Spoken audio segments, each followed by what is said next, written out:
Just want to show you my land, my farming, and what my sovereignty looks like right now.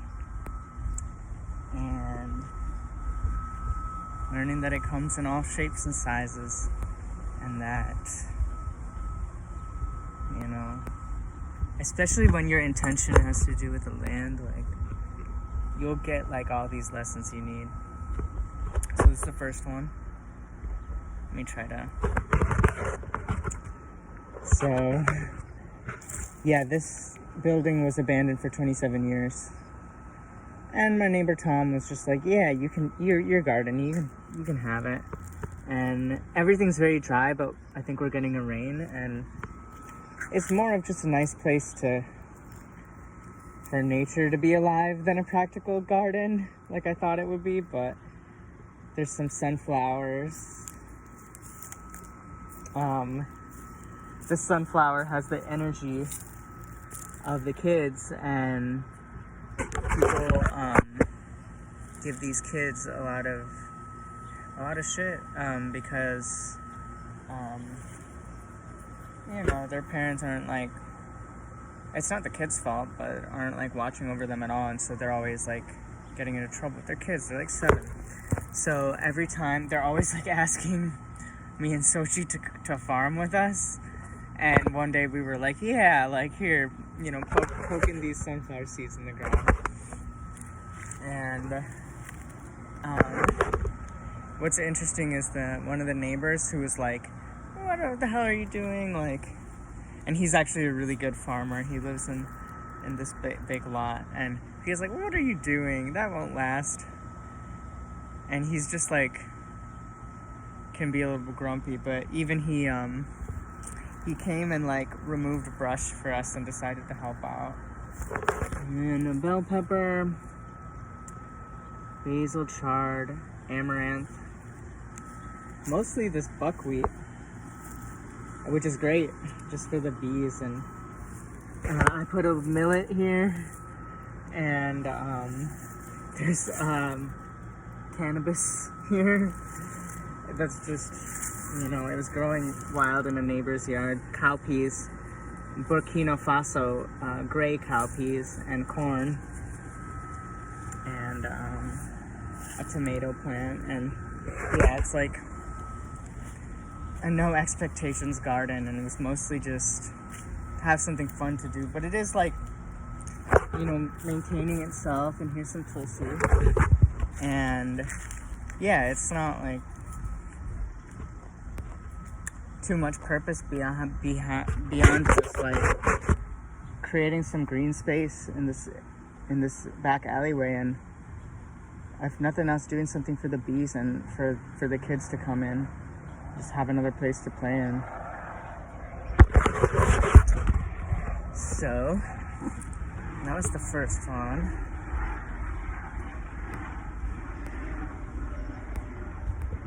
And this is the second one. This house, the neighbors were like paying someone to mow it because no one lives here. And so I just came in and I just threw in some plants. Just again, without expectation. A bunch of what's called urad dal, or black gram, like these little black beans, spilled on Sochi's floor. And so I threw them all here. And so we have a lot of just these beans are happily coming up. Another Mexican sunflower, watermelon, another weed plant, some tomatoes, some things like that. This rocking chair, so I can just like sit and have coffee or tea. I've been actually drinking something called Huero Nopal, which is amazing. It's like 7 different bitter herbs, and I feel like that shit's setting me straight. So, yeah, garden number 2. It's my land, you know, because, I don't know, I feel like life is giving me the lessons of, like, owning land versus wanting something from the land, and like, how to set that straight within yourself, and how to, like, navigate land insecurity, and how that's actually like an invented concept, and that's like life is giving me that example right now of like, oh, just you thought you had land insecurity, but actually there's neighbors and stuff, and like there's just land everywhere. We're held on top of Mother Earth, and this is the most amazing garden. And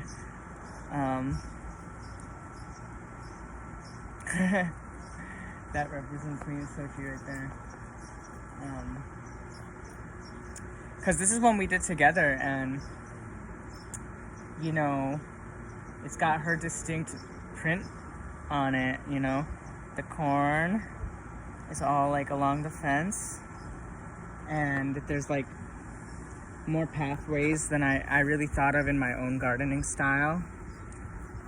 I do everything direct seeding, but I used to, but we transplanted these sunflowers. So it's like, yeah, it's like learning to co-create with others. And I feel like 2 is a good number. Because especially when we're gardening and we have this own, like this deep ancestral reasoning to it, more so than production. You know, I feel like it was, whoa, it's so tall. Yeah, I feel like it was important to get that lesson in doing this together, and me even letting go of control and being like, yeah, do it your way, because I have my way, which is all about like mulch and planting things close together, and this is like a happy medium. You know, need places to walk. This is a tulsi, a special tulsi called a Vana tulsi or jungle tulsi, and I dug it up last year and then we put it back out, so it's a 2-year-old perennial tulsi. And yeah, we started planting corn in this Hopi method, which is amazing. It's where you plant like a handful of seeds in a single hole. I think we counted 10 in each hole, and it's just worked way better than any other time I planted corn. And you just like space the clumps, and it's just doing amazing. I think we're gonna get corn, urban corn, city corn. And yeah, so these are, I just wanted to share you some of my garden journeys and my homesteading and how my homesteads are doing, and the homestead within, and into my sunflowers. This sunflower is just the most epic one. It's called Taramuhara white seeded sunflower, and it's just amazing, 10 feet tall, and it's actually indigenous to the Southwest. It's Tarahumara is one of the tribes that stewards these seeds, and they're completely white, the sunflower seeds. And so just thinking of like, and we always like time with the moon cycles and stuff, so I just remember planting them together. This whole garden was bare, and it was just like a lawn, and you know, it really does represent a coming of fruition. You know, all these little lots, dude, they're part of my journey. And yeah, so I'm out here in the city doing that country living. Love you.